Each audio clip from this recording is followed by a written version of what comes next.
Welcome to the Deep Dive. Today we're tackling a really critical topic in eye health, Central Retinal Artery Occlusion, CRAO for short. Yeah, it's a condition that can, well, it can lead to sudden and pretty devastating loss of sight. It's a serious one. Definitely. And we've been digging into some key material, mostly Chapter 32, for the textbook Hyperbaric Medicine Practice. That's right.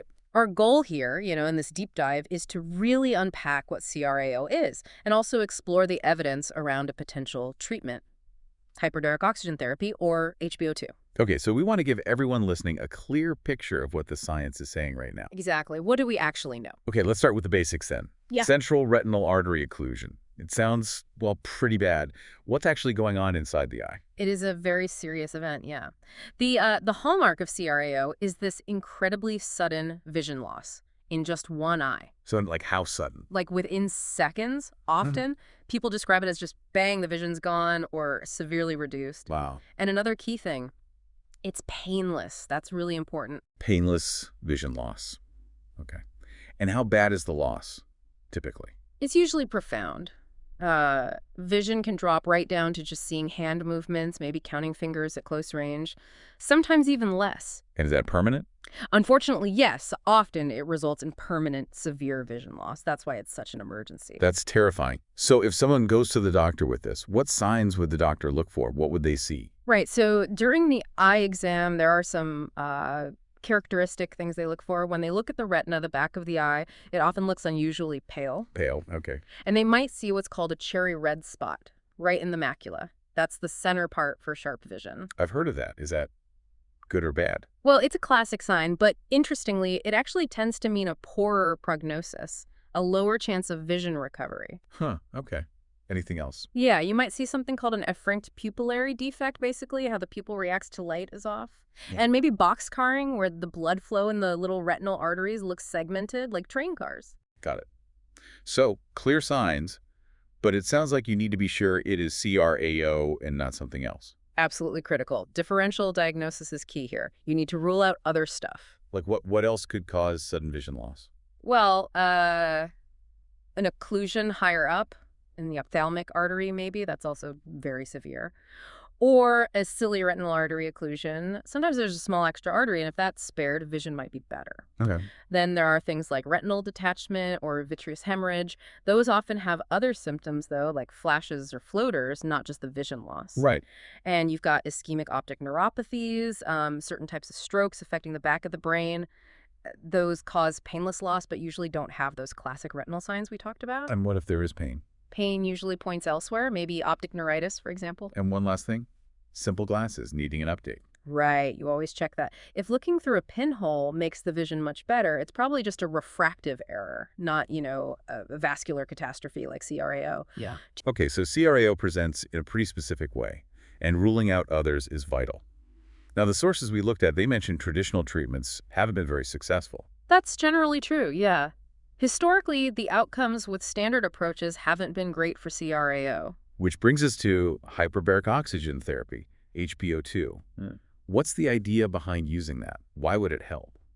So the thinking, as laid out in the chapter, is if you can get treatment started before the retinal cells die from lack of oxygen. Before necrosis sets in. Exactly. If you can do that, HBO2 might help salvage vision.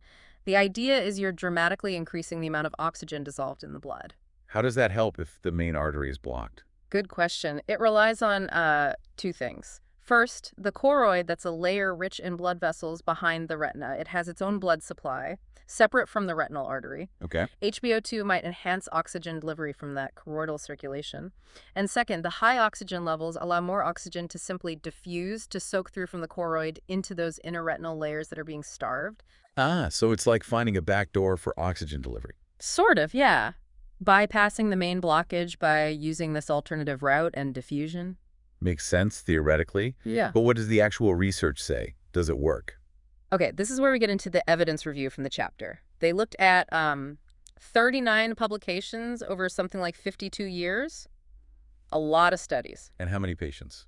In total, 887 patients treated with HBO2 for CRAO across all those studies. And the result? What was the overall finding? The overall reported improvement rate was about 64%. So nearly 2/3 of patients in these compiled studies showed some visual improvement with HBO2.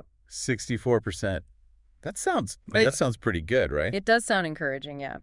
But, and this is a really big but, There's always a but. always, the quality of the evidence is the main issue. Almost all of this data comes from retrospective studies, case series, case control studies. Meaning they looked back at patient records, not setting up a trial beforehand? Precisely. There haven't been large, prospective, randomized controlled trials, the gold standard, specifically for HBO2 and CRAO. Right. So we can't be certain the HBO2 caused the improvement or how much it helped compared to doing nothing or something else. Exactly. That 64% is suggestive. It points towards a possible benefit, but it's not definitive proof like a big RCT would give us. We have to be careful interpreting it. Understood. That's a crucial caveat. But even with that limitation, did any patterns emerge from looking at all those cases? Any consistent takeaways? Yes, absolutely. One thing came through really strongly across the board: timing. How quickly you start the treatment. Yes. The data really suggests the best outcomes, the most significant vision improvements, happen when HBO2 is started very early, ideally within the first 8 hours of symptoms starting. 8 hours, that's fast. It is.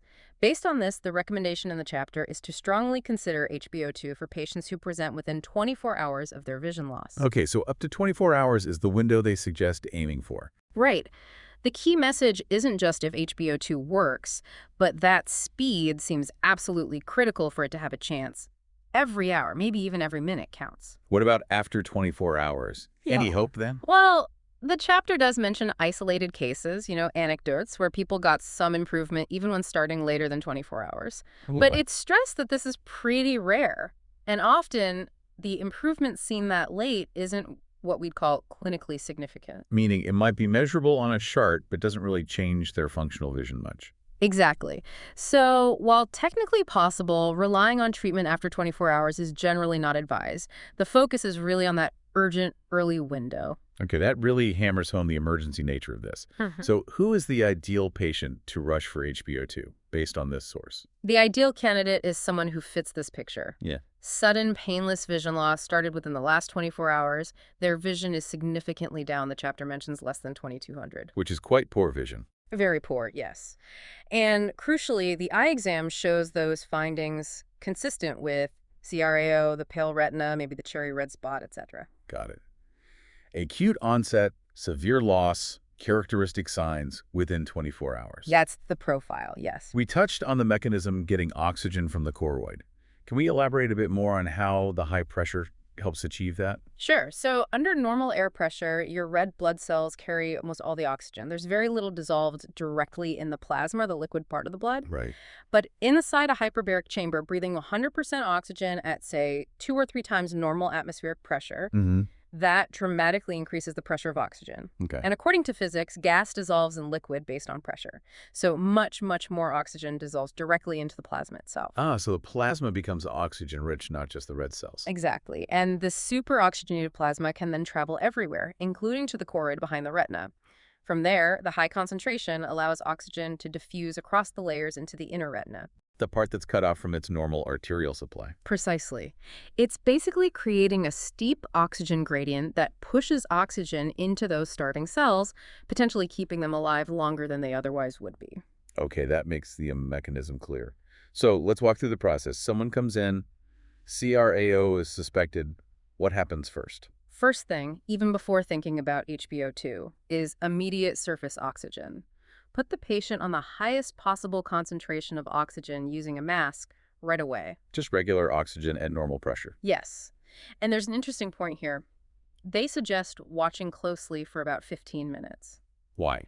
If the patient has a really significant rapid improvement in vision just on that surface oxygen, Maybe the blockage wasn't complete, or it's starting to break up on its own. could be. In those specific cases, the chapter suggests that maybe hospital admission with continued intermittent oxygen might be enough. Okay, but what if there's no big improvement in those 15 minutes? Then the recommendation is clear. Refer urgently for hyperbaric oxygen therapy. Don't delay. And what does that HBO2 session typically involve? The usual starting point is compressing the chamber to 2 atmospheres absolute, 2 ATA. That's twice normal sea level pressure. Okay. And the patient breathes 100% oxygen through a mask or a hood for about 90 minutes. That's a typical initial dive. Is that pressure fixed, or can it be changed? It can be adjusted. If the vision improves well at 2 ATA, they might stick with that.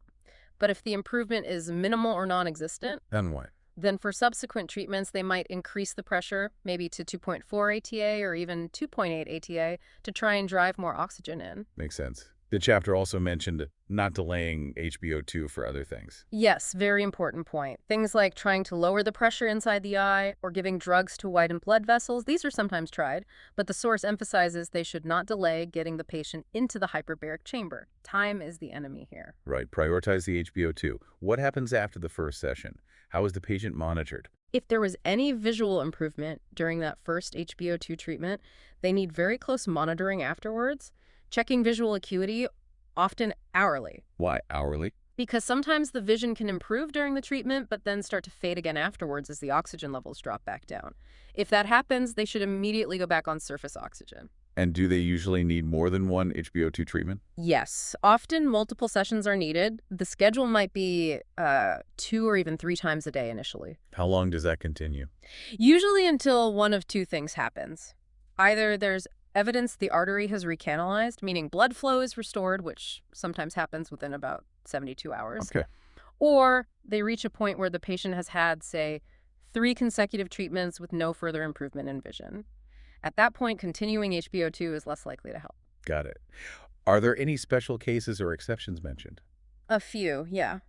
If the CRAO is suspected to be from an arterial gas embolism, like from diving or a medical procedure that requires a specific, different HBO2 treatment table. Okay, different protocol for AGE. Right.